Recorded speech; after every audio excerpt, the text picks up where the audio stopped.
María Evangelizadora Radio, un pedacito de cielo en tu hogar, te presenta el santo de hoy. 9 de diciembre. San Pedro Fourier, precursor de la educación gratuita y popular. Al santo de hoy se le ocurrieron, en el año 1600, las ideas educadoras que más tarde iban a propagar por todo el mundo San Juan de la Salle en 1700 y San Juan Bosco en 1850. Fue un precursor de la educación gratuita y popular. Nació en Lorena, Francia, en 1565. Habiendo terminado brillantemente sus estudios en la universidad, fundó una escuela gratuita en su ciudad, caso bien raro en ese entonces.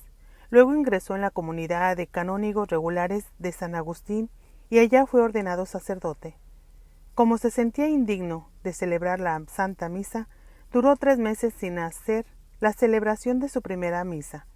Desde su ordenación, preparándose para ello, algo preciso hizo San Ignacio de Loyola. Le pusieron a escoger en 3 parroquias para que dijera en cuál quería ser párroco. Él escogió la más abandonada, la que más problemas tenía, la que más estaba necesitada de un trabajo fuerte y constante.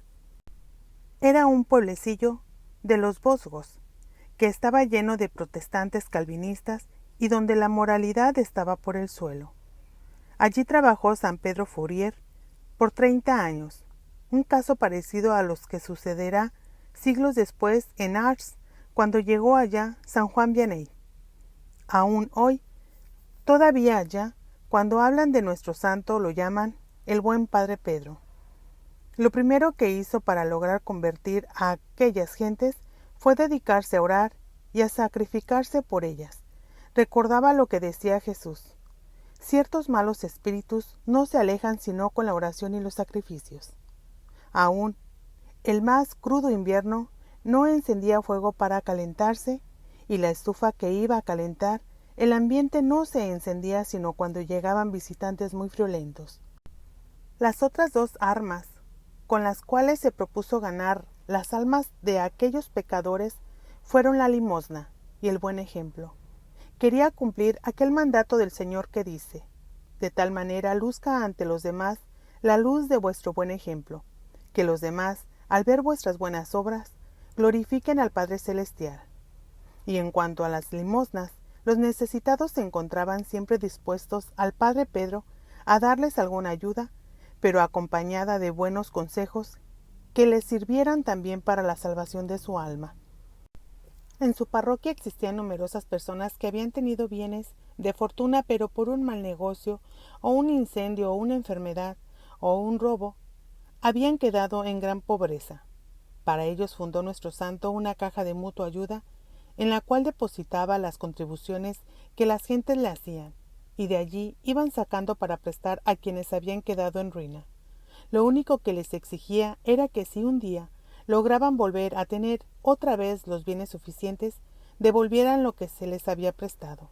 Así, muchas familias que no se atrevían a mendigar fueron socorridas a tiempo sin ser humilladas. La caja progresó notablemente.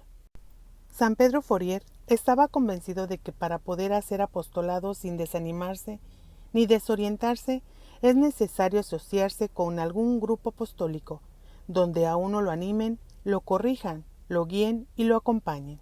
Por eso fundó en su parroquia 3 asociaciones apostólicas: la de San Sebastián para hombres, la del Rosario para señoras y la de la Inmaculada para señoritas. Les hacía reunión semanal para cada grupo por separado y allí organizaba los trabajos de apostolado y se animaban para seguir adelante. A San Pedro Fourier se le ocurrió en aquellos años algo que 100 años después le iba a dar gran éxito a San Juan de la Salle, pero que en aquel 1600 todavía no encontraba ambiente favorable: fundar las escuelas gratuitas para el pueblo.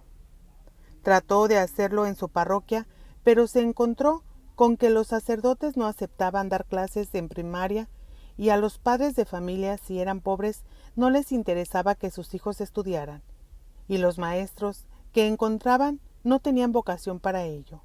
Total fracasó totalmente en su intento. Él mismo lo reconoció humildemente. El terreno todavía no estaba abandonado para tan grande cosecha. Solamente cuando la Salle, un siglo después, se dedique a preparar maestros totalmente entusiasmados por la educación, logrará llenar la nación de casas de educación. Habiendo fracasado en cuanto a las escuelas para los niños, nuestro santo se propuso hacer una fundación para las niñas, pero amaestrado por la amarga experiencia anterior, se propuso preparar antes muy bien a las profesoras. Reunió 4 muchachas, dirigidas por la beata Alicia, que fue la cofundadora de su comunidad, y empezó a darles a cada día 1 hora de clases de pedagogía y de técnicas para enseñar a la juventud. Luego las fue enviando a dar clases a grupos de jovencitas, y pronto ya pudo fundar en ellas la comunidad de hermanas de San Agustín, que fue aprobada en 1616 por el Sumo Pontífice. Los expertos en Roma decían que el padre Pedro había obtenido en 6 meses una aprobación que otras comunidades solo habían conseguido en 30 años.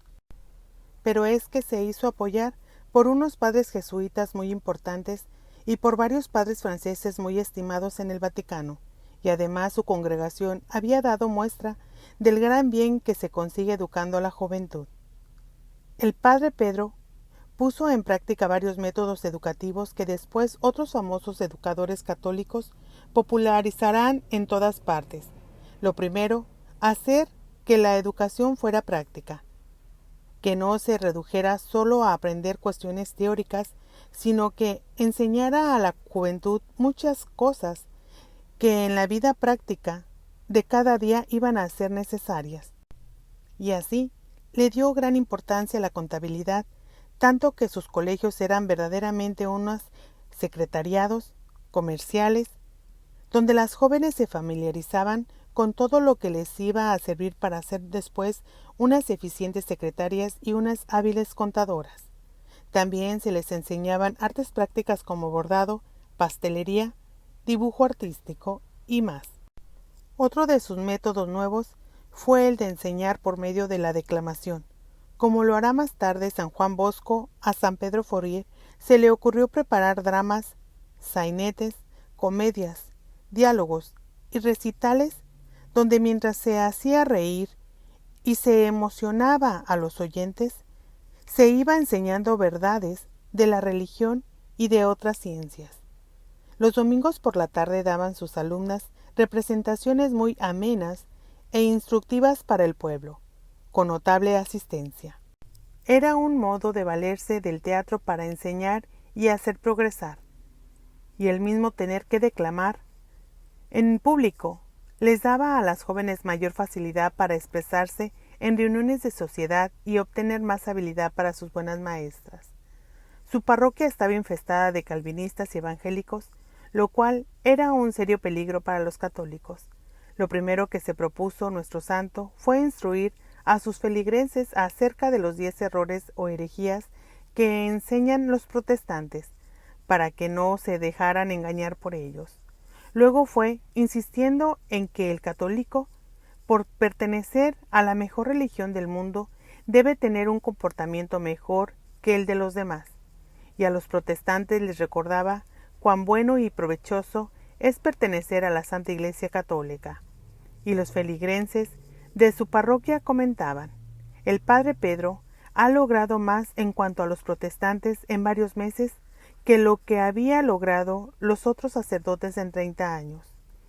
En 1622 nuestro santo fue nombrado superior de su comunidad de canónigos de San Agustín, y al posesionarse de su alto cargo dijo: así como Jesucristo se entrega a nosotros en la Sagrada Comunión, sin esperar pago alguno y buscando solamente el bien de los que la reciben, así me dedicaré desde este día a todos los que pertenecen a nuestra comunidad, no para obtener algún honor o ventaja alguna, sino pensando solamente en la salvación de las almas.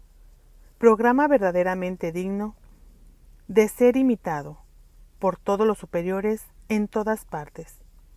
En su nuevo cargo, se dedicó con todas sus fuerzas a mejorar el comportamiento de los socios de su comunidad, la cual había caído en bastante descuido en cuanto al cumplimiento de los reglamentos.